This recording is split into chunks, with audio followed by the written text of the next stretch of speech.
अनस की स्टोरी में आपका स्वागत है। आज फिर हम एक नई कहानी लेकर आपके सामने उपस्थित हैं।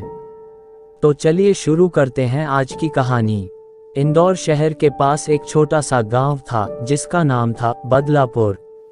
ये गांव अपने खूबसूरत दृश्यों और रहस्यमयी कहानियों के लिए जाना जाता था। गांव के लोग अक्सर एक भूतिया काले सांप के बारे में बात करते थे जो गांव के जंगल में रहता था। कहा जाता था कि यह सांप बहुत ही खतरनाक था और जो भी इसके रास्ते में आता था उसे मार देता था। एक दिन गांव के एक युवक का नाम राजू अपने कुछ दोस्तों के साथ जंगल में घूमने गया।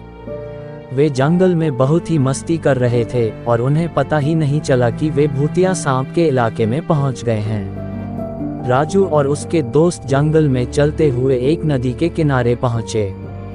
वे नदी में नहाने का फैसला किया। वे नदी में उतर गए और मस्ती करने लगे। राजू नदी में तैर रहा था, तभी उसे एक बड़ा सा काला सांप दिखा। सांप राजू की तरफ बढ़ रहा था। राजू को डर लग गया और वह भागने लगा। सांप राजू के पीछे भाग रहा था। राजू बहुत तेज भाग रहा था, लेकिन सांप उससे ज्यादा तेज था।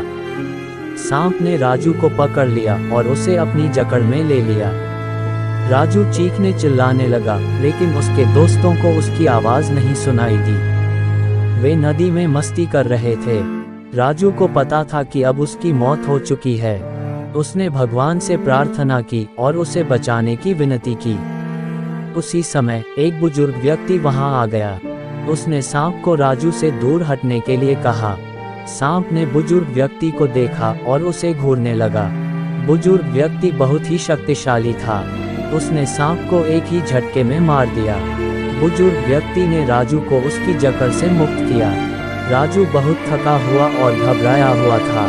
उसने बुजुर्ग व्यक्ति को धन्यवाद दिया।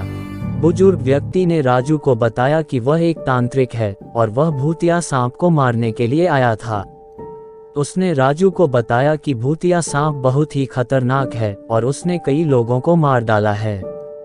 राजू ने बुजुर्ग व्यक्ति से कहा कि वह गांव के लोगों को भूतिया सांप के बारे में बताएगा ताकि वे सावधान रहें। बुजुर्ग व्यक्ति ने राजू को कहा कि वह ठीक है।